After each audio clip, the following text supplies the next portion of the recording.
Meat lovers all around the world woke up to very sad news because the World Health Organization officially declared that processed meat and red meat are causes of cancer. Now, Margaret, this is an idea that doctors have been pushing for the last decade. Now, after 22 different scientists, all of them belonging to the International Agency for Research on Cancer based on Lyon, France, they review 800 different studies that look into the relationship in between meat and cancer, and they came to the conclusion, and we have a chart that shows exactly the classification. Processed meat is classified as carcinogenic to humans, and red meat as probably carcinogenic.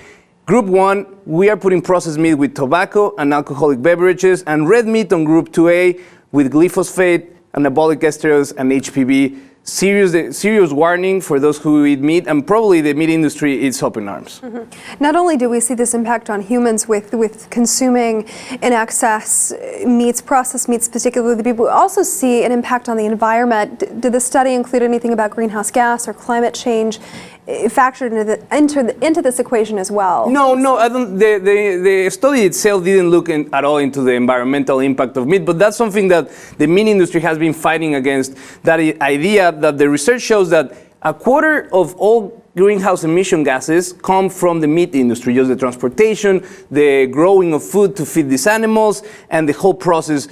It amounts, they say that for a vegetarian person compared to a high meat diet person, they produce half the greenhouse emission, or they account for half the greenhouse emission gases just out of not eating meat. So there's definitely that element to the meat dilemma of the impact that it has environmentally because of the size. But this study and this warning relates only to the relationship in between cancer and processed meat specifically, and then red meat. But I think it's going to be very, very interesting to see moving forward how much the behavior of people changes now that they know that officially processed meat, we're talking about sausages, we're talking about beef jerky, we're talking about bacon, staples of the American diet that now officially they're up in the warnings as causes of cancer.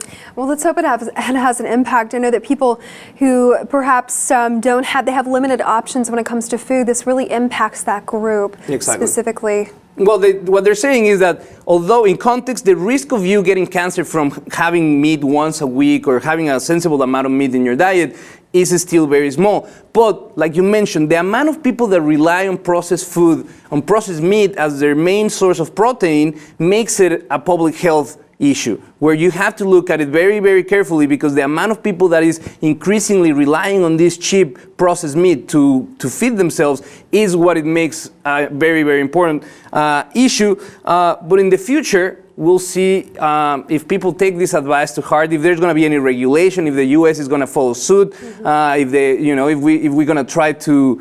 Some have said and explored the idea of regulating the amount of beef that people can buy a week, and measures like that in the past haven't worked in the United States. But we want to know your opinion. What do you think about the World Health Organization declaring that processed meat is as cancer-causing as alcohol and tobacco? Let us know your thoughts in the comments below. And if you haven't, please subscribe to the Lip TV 2.